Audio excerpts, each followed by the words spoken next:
Sebenarnya gugatan ini satu kesatuan yang tidak terpisahkan dari proses hukum yang ada di persidangan Setia Ternate. Ya, jadi permasalahan hukum di Setia Ternate belum selesai, masih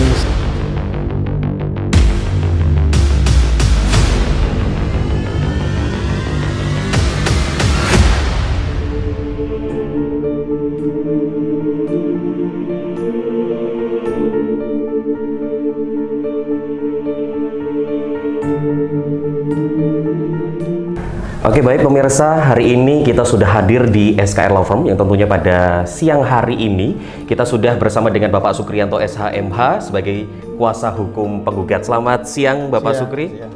Bagaimana kabarnya Pak Sukri? Alhamdulillah kabarnya baik. Oke, baik. Bapak Sukri, ini mungkin kita akan langsung saja membahas mengenai yang sedang trending saat-saat ini begitu ya.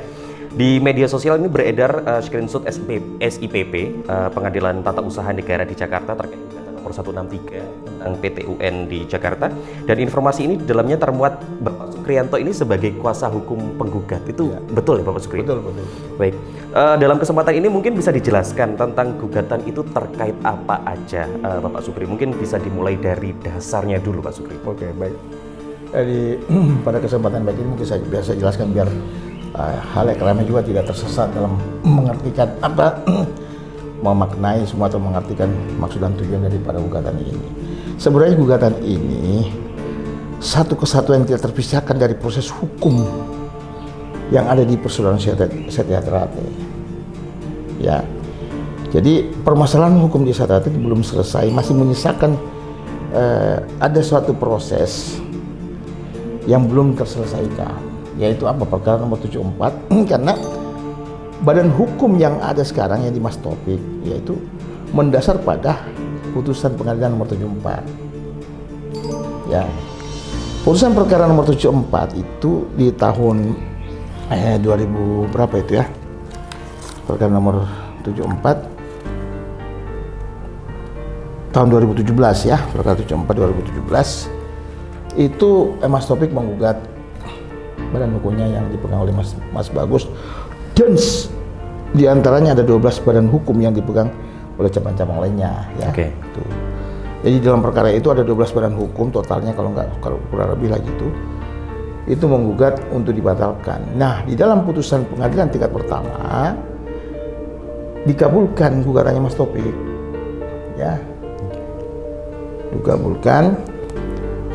Di tingkat banding kami mengajukan upaya hukum banding. Nah, di tingkat banding putusan tersebut dianulir oleh pengadilan tingkat banding ya, menyatakan bahwa gugatan Mas Taufik tidak dapat diterima. Jadi di NO Mas Taufik melakukan upaya hukum kasasi ya, dan melakukan upaya hukum kasasi. Di tingkat kasasi mengabulkan permohonan bandingnya Mas Taufik ya, membatalkan lagi. Jadi Hakim Agung Kasasi di tingkat kasasi itu mengambil alih pertimbangan dengan mengabulkan gugatan lagi gugatan Mas Taufik tersebut. Nah, atas putusan tersebut kami selaku kuasa hukum dengan Mas Bagus mengajukan upaya hukum luar biasa PK ya, mengajukan PK. Di sela-sela PK ini, dalam proses PK inilah Mas Taufik, karena itu perkara putusan kasasi, itu perkaranya sudah ingkrah, Mas Taufik mengajukan eksekusi secara sukarela di Kemenkumham. Ya.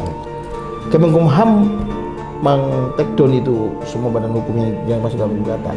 Dasarnya adalah putusan pengadilan yang telah mempunyai kekuatan hukum tetap pada saat itu ya, putusan kasasi. Nah, dasarnya itu, landasannya itu. Jadi di situ terbitlah badan hukumnya Mas Taufik di tahun 2019. Ya, di sela-sela itu dalam interval waktu proses PK, karena ini Mas Taufik terbit badan hukumnya, dasarnya adalah putusan kasasi dalam perkara 74 tersebut, ya. Mas Muljoko selaku ketua umum mengajukan gugatan juga pembatalan melawan terhadap badan hukum tersebut. Oke. Dan sebagainya, mungkin semua sudah tahu proses yang berakhir pada PK PK mengabulkan PK-nya Mas Taufik. Tapi perkara ini juga sementara berproses, tahu-tahu di dalam proses ini bersengketa antara Mas Taufik dengan Mas Mujoko, ini PK turun mengabulkan PK tersebut gitu loh. Mengabulkan dan menyatakan gugatannya Mas Taufik tidak dapat diterima. Oke? Artinya kembali ke titik nol lagi ini perkara. Sementara Mas Taufik sudah punya badan hukum. Nah, seharusnya secara asas kepatutan, karena ini kembali ke asalnya lagi, harusnya ini badan hukum pengesahan badan hukum yang awal 12 ini dihidupkan kembali oleh Kemenkumham. Pada saat itu Kemenkumham kan, yang sekarang Menteri Hukum kan, harusnya Dirjen AHU mengaktifkan kembali ini, kan? Walaupun tidak ada di situ, tapi secara asas kepatutan itu harus dihidupkan kembali, kan? Dengan mematikan punyanya Mas Taufik. Nah, dan Mas Taufik boleh melakukan upaya langkah-langkah hukum lain. Apa itu bisa membuat perdata kan? Secara keperdataan bisa. Tapi bukan artinya tidak tertutup itu kan pintu itu.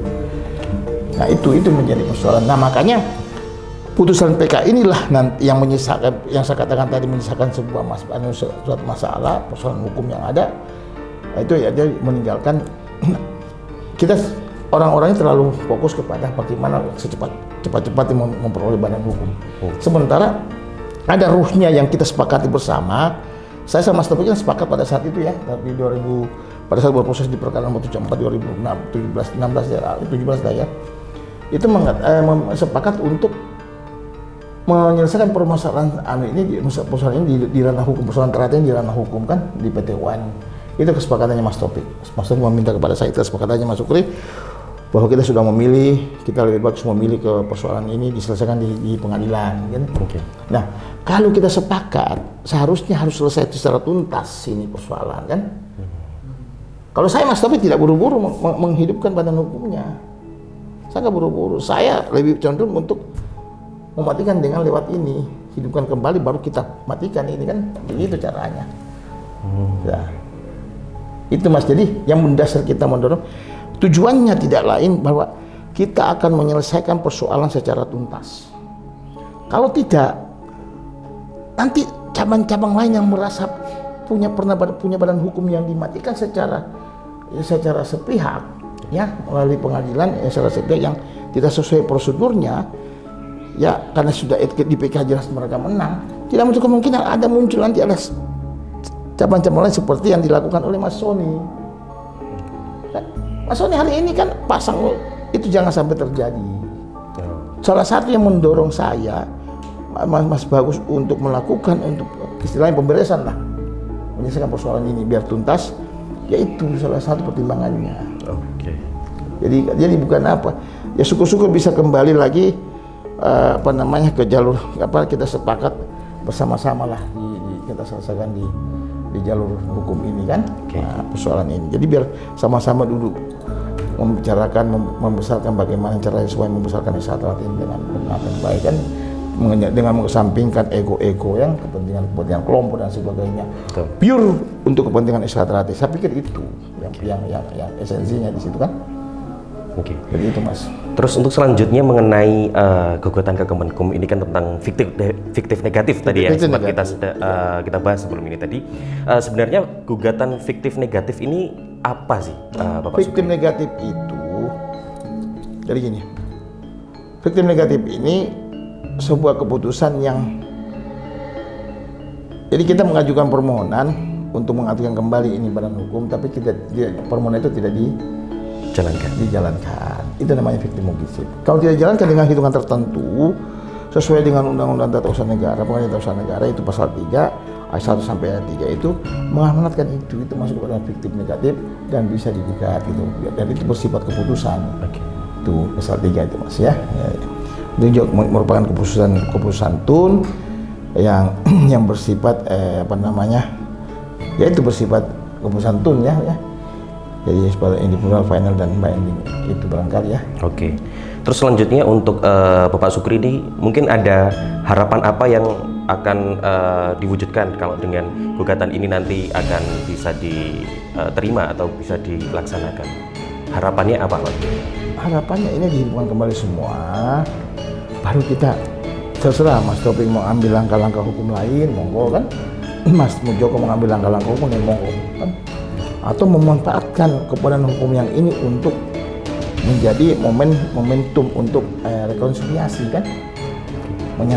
Menyatukan semua semangat kita untuk membesarkan Satrate, kita satukan dari kubu Mas Taufik semangat untuk membesarkan Satrate, dari kubu Mas Mujoko juga semangat bersama-sama dengan Mas Bagus di sini lah kan.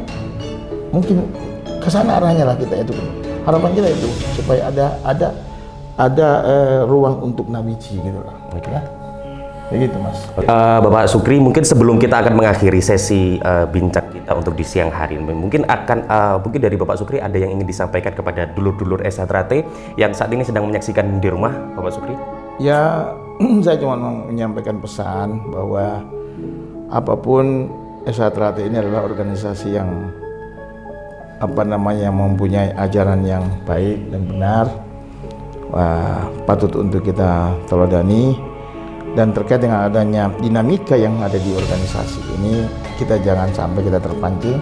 Biarkanlah proses hukum, hargailah orang-orang pihak-pihak yang melakukan upaya-upaya hukum, langkah-langkah hukum dengan tujuan yang sama, kan? Tujuan yang sama. Mungkin tujuannya Mas Taufik juga ini, tujuan Mas Mujoko gini, tujuannya Mas Bagus juga baik untuk Satrate semua. Kembali, mudah-mudahan kita bersama-sama doakan saja dulur-dulur yang di luar sana, di bawah sana. Doakanlah semoga persoalan Satrate ini bisa selesai secepat mungkin. Itu Mas. Oke.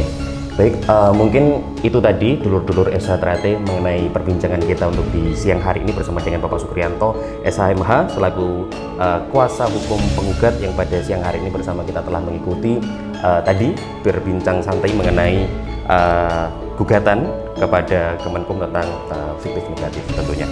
Kita akan bertemu lagi nanti di next video. Sampai jumpa. Masih tetap bersama Satrate kita.